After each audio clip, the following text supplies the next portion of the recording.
Bonjour, je suis Philippe Poitier. Je suis le directeur du premier centre européen de biorésonance et santé et dans cette vidéo, vous allez découvrir qu'est-ce qu'un thérapeute quantique. Comment fonctionne cette innovation? Quels sont les avantages? Quels sont les défauts? Est-ce que tout le monde peut effectivement se lancer? Et à quoi ressemble le quotidien d'un thérapeute quantique par rapport à celui d'un thérapeute traditionnel? À quoi faire attention avant de choisir sa formation professionnelle? Est-ce un effet de mode?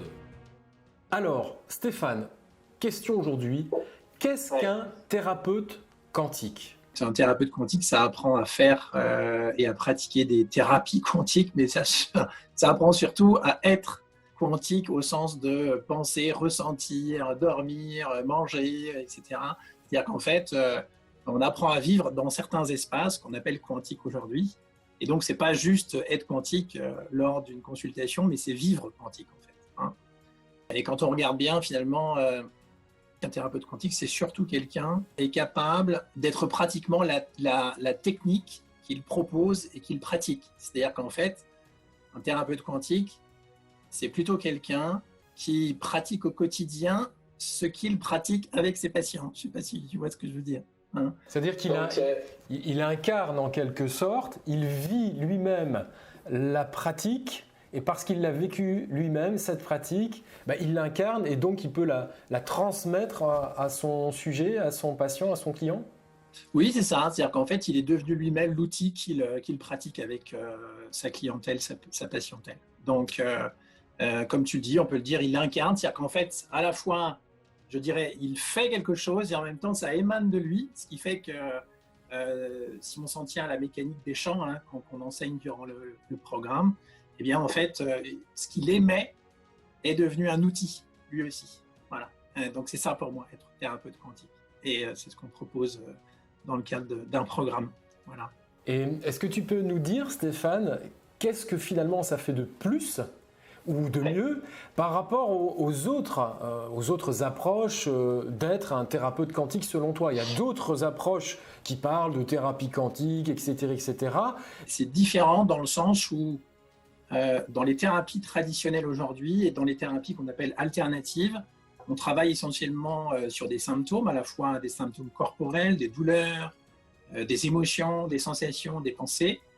Et là, en fait, l'idée, c'est plutôt l'esprit du programme, l'esprit du thérapeute quantique, c'est plutôt de travailler à partir de l'origine de tout ça et qu'on appelle avec quelque chose qui est simple, un mot simple, qui est la conscience, qui est une conscience quantique. C'est-à-dire qu'on ne travaille pas sur des symptômes, mais à l'origine des symptômes. Et si on regarde ce qu'il y a vraiment au bout du bout, ou en amont, si vous voulez, si on regarde vraiment ce qu'il y a à l'entame de tout, eh bien, on a la conscience. Et donc, on travaille non pas avec une conscience mentale, sensorielle, émotionnelle, on travaille avec une conscience qui est à l'origine de tout ça, qui est une conscience typiquement quantique, dans des espaces quantiques, qui représentent 99,99% d'aujourd'hui de tout ce qui est possible de pratiquer au quotidien et en tout cas de faire émaner, parce que quand on est thérapeute quantique, on est conscient qu'en fait notre médecin naturel, ce ne sont pas les médicaments, je dirais, traditionnels, ce ne sont pas, je dirais, peut-être des soins énergétiques, mais le médecin naturel vient de l'origine de tout qui est le vide quantique et l'espace quantique. C'est notre médecin naturel. Et donc, on apprend à s'ajuster avec ce médecin naturel. Voilà. À dialoguer, à pratiquer, je dirais, à vivre avec ce médecin naturel. Alors, tu parlais tout à l'heure, merci Stéphane, tu parlais tout à l'heure des symptômes et de l'origine, mais est-ce que tu as un exemple de cas où tu as travaillé sur l'origine en quelque sorte et non pas sur les symptômes uniquement? Alors, il y en a tellement, parce qu'en fait, par exemple, si on prend une sclérose en plaques d'une patiente qui avait la sclérose en plaques depuis maintenant plus de 15 ans, ce qui a vraiment débloqué totalement sa sclérose en plaques, en tout cas dans sa pratique à elle, c'est le fait de prendre conscience qu'elle refusait de ne plus jamais marcher. Hein. C'est-à-dire qu'en fait, elle a pris cette peur qu'elle avait, qui était viscérale, une peur-terreur, et au lieu, en fait, de l'appréhender avec sa pensée, ses émotions et ses sensations, elle s'est abandonnée à cette peur dans un espace quantique où en fait, on n'est plus limité par la limite du corps. Hein. Un espace quantique où en fait, je dirais, le dialogue avec cet espace est beaucoup plus, je dirais, illimité. On est un peu dans une espèce de physique, parce qu'on est dans de la physique quantique, hein, physique des miracles, physique un peu de la magie, si je puis dire, mais on n'est plus limité par du connu. Le connu, c'est vraiment l'espace de la matière, les 0,001% de la réalité. Alors que là, en fait, on ne dialogue qu'avec des espaces qui sont inattendus, un peu mystérieux, où tout est possible, qui sont un peu de l'ordre de la magie, un peu du miraculeux, même si ces termes-là font un peu bizarre parfois, mais on est un peu dans ce registre-là. Et en fait, elle s'est abandonnée à sa peur viscérale de ne plus jamais marcher. Et petit à petit, ces tissus ont commencé à se détendre, à se relaxer, à s'abandonner aussi. Ces liquides aussi se sont détendus. Et à partir de là, sa neurologie a échangé différemment avec sa tête, son corps a échangé différemment avec sa tête, et elle a commencé justement à laisser tout son être s'abandonner à quelque chose qui la terrifiait. Et à partir de là, je dirais, elle a recommencé, son corps, ses liquides, ses fascias, ses membranes, ses nerfs vagues, son cœur, son ventre, sa tête, tout son corps, tout son être a commencé à dialoguer différemment avec son médecin naturel, qui est le vide quantique et l'espace quantique. C'est-à-dire qu'en fait, l'idée, c'est petit à petit par des pratiques, des techniques, on pourrait dire des outils qu'on nomme quantiques, eh bien, on est capable de recréer un dialogue naturel entre la vie qui vient de l'origine, qui est justement l'espace de vide quantique, et le corps, la matière, les 0,01% que j'évoquais tout à l'heure. Voilà.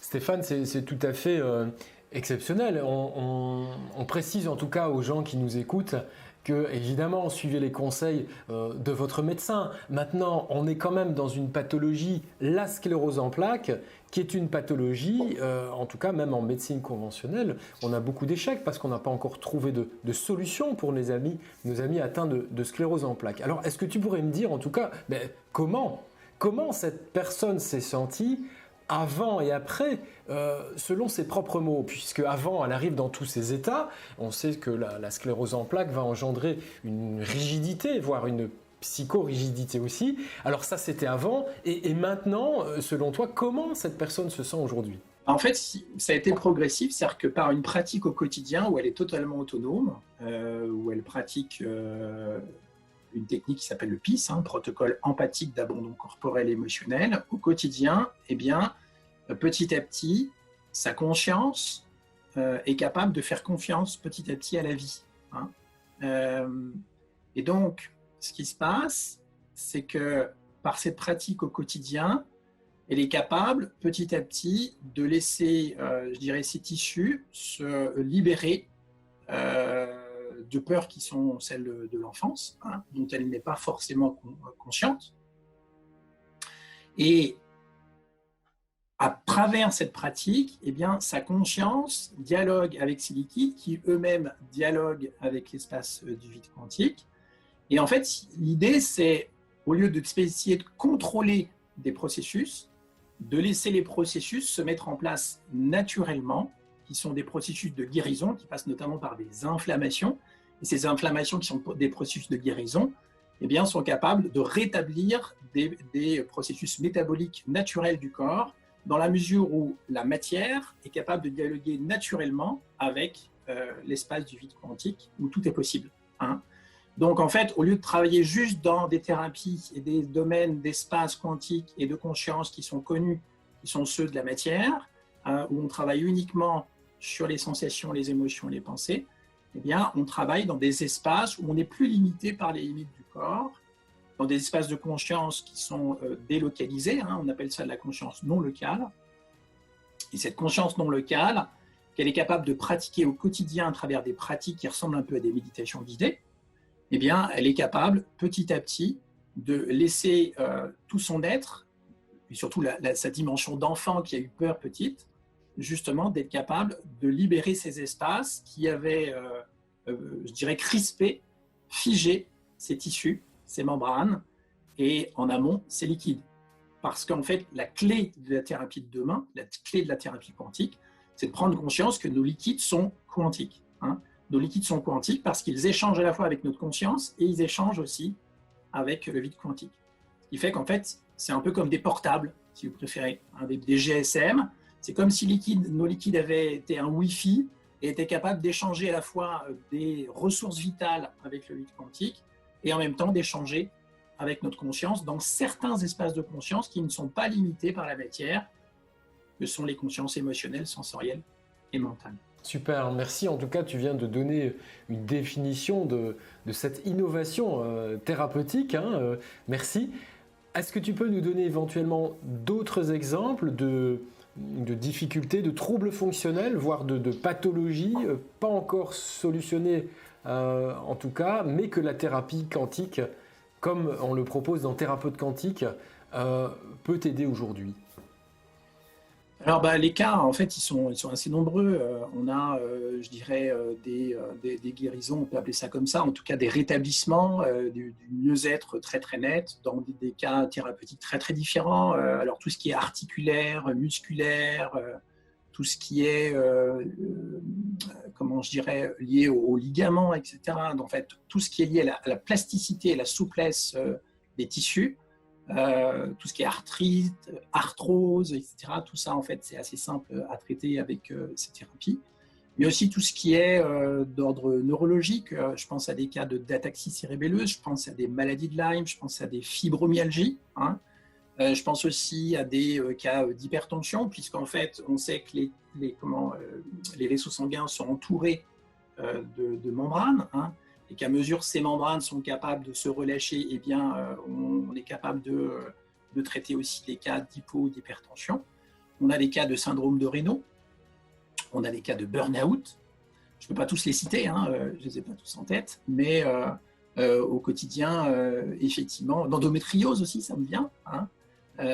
Mais au quotidien, ce qui est important, c'est de voir qu'à chaque fois, on est toujours sur le même type de démarche, qui n'est pas un essai une tentative de contrôler des processus naturels, mais de plutôt laisser la porte ouverte à ces processus naturels pour qu'ils, justement, aient toute la place pour rétablir des conflits intérieurs, comme par exemple le cas tout à l'heure de la sclérose en plaques, où, en fait, pour ne pas la citer, je dirais Evelyne avait, je dirais, depuis des années, regardé, je dirais, sa façon d'être vis-à-vis de sa famille, un peu dans, je dirais, la peur de l'impuissance, par exemple. Vous voyez que c'était très, très clair chez elle. Et ce qui s'est passé au quotidien, c'est qu'elle a pris chacune de ces peurs au quotidien pour arriver à une peur viscérale, qui est celle que j'évoquais tout à l'heure. Quand on appuie sur certains boutons qui sont très précis, eh bien, on a des réactions au niveau du corps qui, je dirais, sont capables de rétablir des processus inflammatoires qui sont devenus chroniques, puisque c'est le cas dans la plupart des pathologies aujourd'hui. Et ces processus inflammatoires qui sont devenus chroniques, eh bien, c'est comme si on était capable de lever les refus qu'on a face à la guérison qui s'est installée naturellement, et qu'à partir du moment où on est capable comment je dirais, de doter ces refus de la guérison souvent inconscients, eh bien, les processus inflammatoires peuvent se résorber. Ils étaient là comme des processus de guérison. Ils sont devenus chroniques parce qu'il y a une partie de nous qui n'est pas prête, je dirais, à accepter totalement que c'est comme des processus de pardon, en fait, intérieur. C'est comme des processus un petit peu où on accueille des choses qui n'étaient pas acceptables dans notre enfance et qu'il y a une partie de nous qui veut en guérir, il y a une partie de nous, l'enfant, qui refuse d'en guérir. Et à partir du moment où ces processus de refus se mettent en place, eh bien, en fait, ils empêchent naturellement les processus de guérison inflammatoire de se mener jusqu'au bout, et donc, ils se maintiennent. Et c'est là que les maladies, les pathologies interviennent. Là où, en fait, la thérapie quantique est vraiment très, je dirais, salutaire, elle est très précieuse, c'est qu'elle permet de lever tous ces blocages où il y a une partie de nous qui refuse véritablement l'acte d'acceptation, l'acte d'accueil de ce qui s'est passé quand on était plus jeune jusqu'à aujourd'hui. Et donc le fait de lever un petit peu tous ces verrous fait que les processus inflammatoires se résorbent et la santé revient. Alors il y a ça, mais il y a aussi toutes les problématiques émotionnelles. Je pense aux addictions, je pense aux dépendances affectives, je pense aux peurs et aux phobies, je dirais tous les processus de culpabilité, d'impuissance, de frustration qu'on a au quotidien, et puis tous les problèmes relationnels, tout simplement, parce que c'est là qu'on va œuvrer le plus. Les gens viennent non pas nous voir uniquement pour des problèmes de santé, mais aussi pour des problèmes de difficultés relationnelles, des problèmes sexuels, etc. Mais en fait, aujourd'hui, pour être complètement cash, on n'a vu aucune limite à ce processus. Moi, je n'ai pas vu de limite, justement, de cas thérapeutiques qui étaient difficiles, sauf éventuellement des cas psychiatriques, évidemment, que c'est pas notre ressort, ou des cas psychotiques. Et là, effectivement, on est plus dans on est au-delà de nos frontières, si je puis dire. Super, merci pour en tout cas ces précisions. On parlait justement à juste titre de blocage pour des gens, mais là on est plus au niveau mental, on est bien d'accord, mais à quoi faire attention aujourd'hui avant de choisir sa formation professionnelle en tant que thérapeute quantique? Alors, si on s'intéresse à l'ensemble des thérapies ou aux thérapies quantiques, parce qu'on a un peu de tout, ce qui est important, c'est de voir qu'aujourd'hui, quand vous avez un programme de thérapie quantique, il est essentiel que ce programme, je dirais, comporte des pratiques. Ça, pour moi, c'est essentiel. Que vous soyez autonome dans votre pratique. C'est-à-dire que vous n'ayez pas besoin d'avoir des rendez-vous avec des camarades, etc. Parce que la force de la pratique dans le thérapeute quantique, c'est que justement, on est autonome dans notre pratique. C'est un peu comme une méditation qu'on fait tous les jours, ou via des exercices de conscience dans d'autres espaces qui sont ceux de la matière, eh bien, on est capable justement de laisser se libérer nos liquides, de laisser se libérer nos membranes.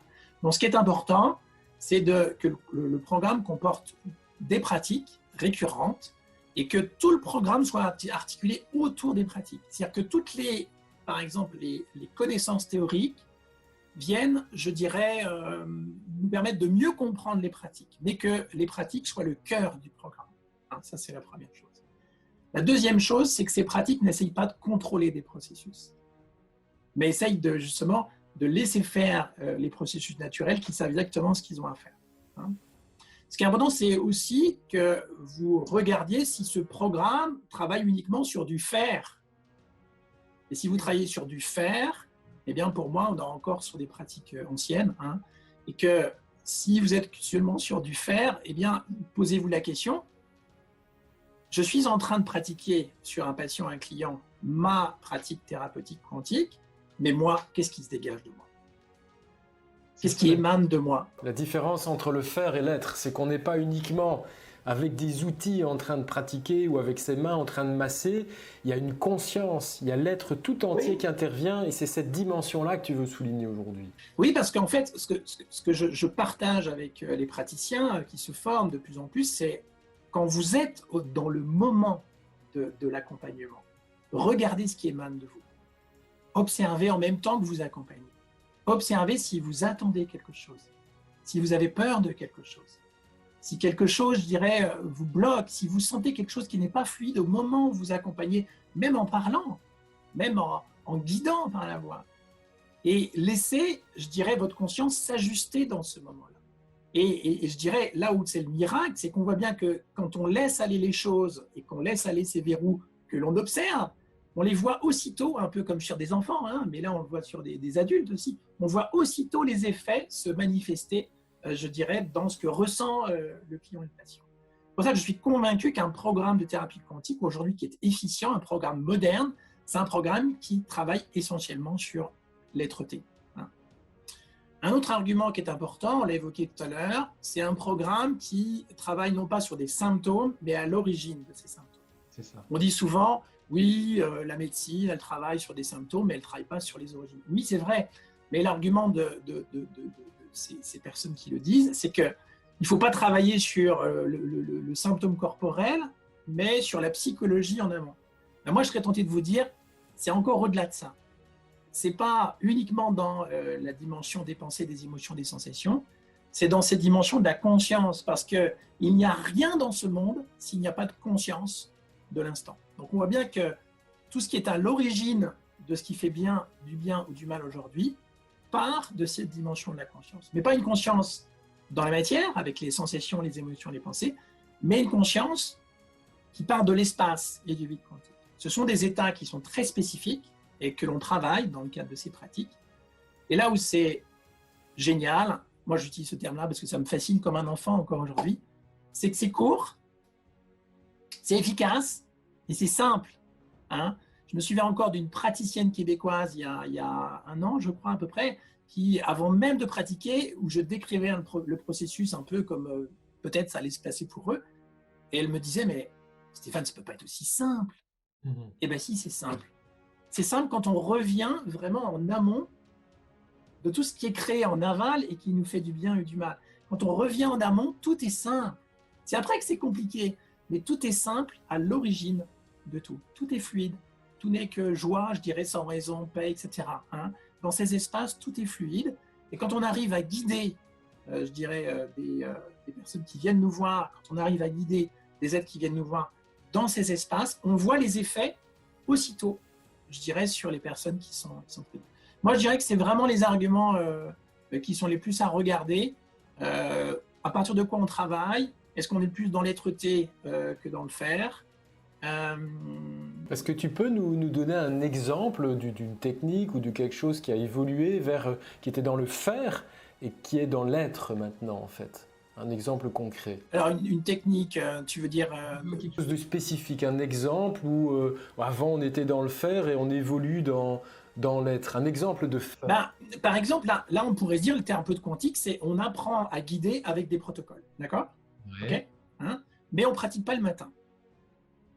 Ça veut dire que j'apprends à faire et à pratiquer un protocole de guidage où on va, un peu comme de l'hypnose, un peu comme de la méditation, on va aider un être humain à se mettre dans un certain état, on va le guider par la voix, et on va l'aider à se mettre dans une situation qui est difficile, et quelque part à, je dirais, suivre certaines étapes pour qu'il, au lieu de combattre et de résister, il soit capable de s'abandonner. Certains diraient comme une forme de lâcher prise. C'est ça. Hein, voilà. Alors, on pourrait apprendre ça dans le cadre du thérapeute quantique. On pourrait dire, bah, finalement, on va vous apprendre essentiellement à guider. Une technique, quoi. Voilà. Sauf que, moi, ça m'amuse beaucoup parce que je le vois encore chez bon nombre de praticiens qui sont formés parce qu'ils ont un vrai chemin à faire. C'est ce qu'on apprend dans le cadre de cette année de programme. C'est que souvent, certains me disent, ah oui, mais mon patient, il manifeste ça. Il dit ceci, il dit cela.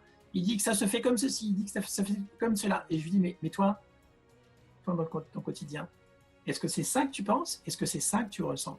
Et le praticien me dit, ah bah oui, oui, c'est vrai. C'est vrai, maintenant que tu le dis, oui, c'est vrai. On voit qu'en fait, le faire aujourd'hui, c'est toujours aussi important, mais ça n'a plus autant l'importance qu'on avait. Moi, je regarde depuis 13 ans, je suis dans le domaine du bien-être, et ce que j'ai pu en fait constater, c'est que je n'ai appris que du faire en 13 ans, et que depuis quelques années, je m'autorise à vivre justement qu'est-ce qui émane de moi, quelle est ma posture, quelle est je dirais, l'observation de ce que je ressens au moment où je suis en train d'accompagner. Et ça, vous pouvez vous dire, bah oui, par la pensée, je vais contrôler ça. Bah, vous verrez que non, votre pensée ne sait pas contrôler votre corps. Pourquoi? Bah, parce que le cycle naturel de l'information, au-delà du vide quantique, puisque tout vient du vide et de l'espace, eh bien, c'est, je dirais, une information qui va du corps vers la tête en permanence. Donc, votre corps pilote votre vie et lui-même est piloté par votre médecin naturel, si je puis dire, votre sage naturel qui est l'espace du vide quantique. Hein. Donc, la grande différence, c'est qu'on peut pratiquer tous les jours en disant aux gens ce qu'ils ont à faire intellectuellement, en pratiquant des techniques qui sont très connues aujourd'hui. Mais si ça n'émane pas de vous parce que vous appliquez pas du tout justement ces pratiques à vous, eh bien en fait, les résultats sont souvent assez, je dirais, frustrants, assez médiocres. Pourquoi? Parce que c'est en grande partie ce qui se dégage de vos champs électromagnétiques de vous. Il y a toute l'information de ce que vous êtes qui va informer les champs électromagnétiques de la personne que vous accompagnez. Et là va se créer une synchronisation. Une synchronisation où, je dirais, des ressources vont, je dirais, circuler à travers cet échange. Et c'est là où c'est magique. C'est super, c'est super. C'est ça un peu cette innovation tout à fait nouvelle, c'est qu'au moins là, on est vraiment dans l'être. Est-ce que tu peux me dire si cette formation, en tout cas plutôt ce parcours, on va plutôt appeler ça comme ça, eh bien, tient compte des dernières avancées scientifiques? Et si oui, est-ce qu'elles sont rendues accessibles pour une intégration facile? Parce que c'est ça qu'on se pose aujourd'hui. Est-ce que c'est pas trop scientifique et donc inaccessible pour le thérapeute de demain? Oui, c'est ça, ouais, mais bon, je pense qu'on se pose naturellement la question, c'est humain, hein. Euh, alors, je ne sais pas pour quelle raison, mais en tout cas, ce qui est certain, c'est que ce qui m'a animé depuis des années, c'est déjà la recherche, la curiosité. C'est-à-dire d'aller toujours vers une remise en question permanente de ce que j'estimais savoir. C'est-à-dire que la meilleure posture qui m'a le mieux servi, c'est parti du principe que je ne savais rien. Et pourtant, les recherches s'accumulaient. Mais dans cet esprit de toujours remettre en question les certitudes, eh bien, vous avez tout un univers qui s'offre à vous tout à coup. C'est-à-dire qu'en fait, ça vient naturellement. C'est-à-dire des études qui ne sont pas du tout partagées dans les médias aujourd'hui viennent naturellement vers vous et vous ne savez pas comment, ça se fait comme cela. Hein. Et ça vient de la pratique aussi, puisqu'en fait, au lieu d'attendre quelque chose, on est dans un abandon, je dirais. Et ce qui m'a animé depuis 13 ans maintenant, je dirais, je ne sais pas d'où ça vient, mais c'est cette facilité à rendre accessible, vulgarisé, si je puis dire, vulgarisé au sens où c'est pas vulgaire, mais ça devient intelligible, simple, dans des mots simples, avec des métaphores. C'est ce que mettent en évidence souvent les gens quand ils suivent le programme, c'est qu'ils me disent souvent après, mais en fait, je savais que ça fonctionnait comme ça depuis des années, plus ou moins, mais je n'arrivais pas à faire des liens entre toutes les choses et je n'arrivais pas à le dire avec autant de facilité. Et là, aujourd'hui, je sais le dire à mes patients et mes clients et c'est devenu simple pour moi. Alors qu'avant, c'était très compliqué dans ma tête et je ne savais pas comment l'expliquer. Là, tout à coup, ça devient accessible. Donc, c'est cette capacité à rendre, je dirais, des études qui peuvent paraître complexes parce que là, aujourd'hui, dans le programme, parce que moi, c'est ça qui me fascine, c'est d'aller chercher des connaissances qui ne sont pas accessibles aujourd'hui dans les médias. Donc, de faire des fouilles dans certains sites, c'est de la fouille, hein, c'est carrément de l'archéologie. Hein. Je voulais être archéologue quand j'étais gamin, mais voilà, c'est une autre forme d'archéologie. C'est vraiment de cette remise en question permanente où les informations complètement inédites, avant-gardistes et pionnières viennent, avec les dernières découvertes en physique des photons, par exemple, les dernières découvertes en matière de physique quantique des fluides et des liquides, hein, ça c'est complètement innovateur. Les dernières découvertes en matière de physique quantique de la conscience, hein, c'est un sujet qui est vraiment capital aujourd'hui dans la thérapie. La science des fascias, qui est aujourd'hui très très peu répandue dans le domaine thérapeutique, hein, qui est vraiment capitale, la science des membranes. Toute la théorie polyvagale qui a vu le jour depuis les années, début des années 2000 et qui est très très peu répandue dans le domaine thérapeutique aujourd'hui. La neurologie, je dirais, des différents cerveaux, le ventre, les fascias, je vous l'ai dit, hein, la neurologie des nerfs vagues, le ventre, le cœur, le cerveau de la tête, et de remettre tout ça dans un tout harmonieux avec la cerise sur le gâteau, toute l'épigénétique qui permet de comprendre que l'épigénétique est le bout du bout de toute cette mécanique qui commence dans le quantique, qui passe par les liquides, qui passe par la conscience, qui passe par les nerfs vagues, qui passe par les cerveaux et qui génère des neurotransmetteurs qui vont influencer notre épigénétique et notre génétique au quotidien au niveau de l'ADN.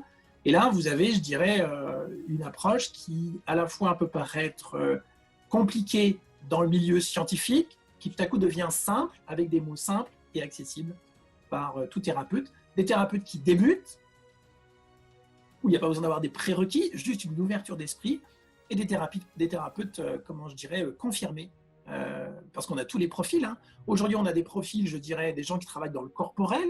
On a des kinés, des chiros, des masseurs, des ostéos, mais on a aussi, je dirais, des gens qui travaillent dans le psy, on a des coachs, on a des psychologues, on a des psychothérapeutes, on a aussi des gens qui travaillent dans le milieu énergétique avec des magnétiseurs, des énergéticiens, on a des gens qui sont médiums, on a, qu'est-ce qu'on a d'autre, j'oublie, des médecins forcément aussi, bah oui, les médecins, je les oubliais quand même, des naturopathes, on a vraiment tous les profils aujourd'hui, on a des sophrologues aussi, j'arrive pas à mettre les gens dans toutes les cases, même si c'est pas trop mon truc, mais voilà, c'est juste pour dire qu'en fait, le langage est simple, il est vulgarisé pour l'ensemble, je dirais, des profils aujourd'hui, des corps de métier, et c'est ça qu'apprécient vraiment les gens dans le cadre du programme. Et surtout, un point essentiel à préciser, Stéphane, c'est qu'on est autonome. Une fois qu'on a appris, entre guillemets, les techniques dans le faire, mais surtout qu'on les passe dans l'être, et vraiment en ayant cette posture, eh bien, on est complètement autonome pour travailler tout ceci avec nos clients, Oui. nos patients si on est médecin. Et en même temps, les clients le sont, c'est ça qui est intéressant. Ils adorent ça d'ailleurs. Quand on les reçoit, on leur dit, mais en fait, vous allez être autonome. On n'a pas à avoir besoin de se voir 50 fois. C'est ça la bonne nouvelle, si je puis dire ça comme ça. Enfin, en tout cas, pour eux, pour nous, peut-être moins, je ne sais pas trop, mais en tout cas pour eux surtout. Hein. On n'a pas besoin de se voir 50 fois. Pourquoi? Parce que ils repartent avec un enregistrement du protocole qu'ils viennent de vivre en séance et ils sont capables de le reproduire chez eux de manière totalement autonome. Et c'est ce que vivent d'abord les praticiens dans leur quotidien chaque matin, à travers les pratiques thérapeutiques enregistrées que l'on propose dans le cadre du programme. Donc, ils vivent totalement le quantique. Ce n'est pas quelque chose qui est conceptualisé, intellectualisé. Ils le vivent et ils l'incarnent. Leur outil, c'est eux. Voilà. Et on n'agit pas évidemment sur les symptômes, comme tu viens de l'expliquer. C'est vraiment la somme de l'aboutissement, c'est la conséquence, le symptôme. Mais on agit bien sur la source et c'est ça qui est tout à fait novateur. Je me souviens d'un exemple que tu disais, voilà, une dame en dépression qui dit, mais moi je suis contente, hein, je suis super contente parce que mon médecin m'a diagnostiqué un problème thyroïdien. Est-ce que tu peux nous dire ce que tu lui avais répondu? Ah oui, oui, oui. Bah oui, parce qu'en fait, on avait pris un rendez-vous et puis elle a dû voir son médecin entre-temps. Alors, je crois qu'elle était de mémoire dans une dépression depuis plus de 10 ans. Elle avait des problèmes articulaires, elle avait des problèmes d'angoisse, etc. au quotidien, des gros problèmes de sommeil aussi, j'oubliais, hein, parce que dans le sommeil aussi, on a des résultats qui sont vraiment extraordinaires. ça, ce sont des symptômes finalement. Oui, oui, tout à fait. Ouais, ouais, ça, ça c'est le quotidien, je dirais, des gens des patients, des clients qui viennent nous voir. Et cette cliente, entre-temps, avant le rendez-vous, me dit, ah, ben, je suis contente parce que j'étais un petit peu dans un espèce de no man's land depuis des années. Et puis, elle me dit, j'ai vu un spécialiste de la thyroïde qui m'a dit que mes problèmes viennent de la thyroïde. Je suis contente, maintenant, je sais d'où ça vient. Et je dis, mais en fait, ça ne va pas vous aider beaucoup parce qu'on est toujours juste que dans des symptômes. Qu'est-ce qui crée les problèmes thyroïdiens? C'est ça qui va nous intéresser, nous.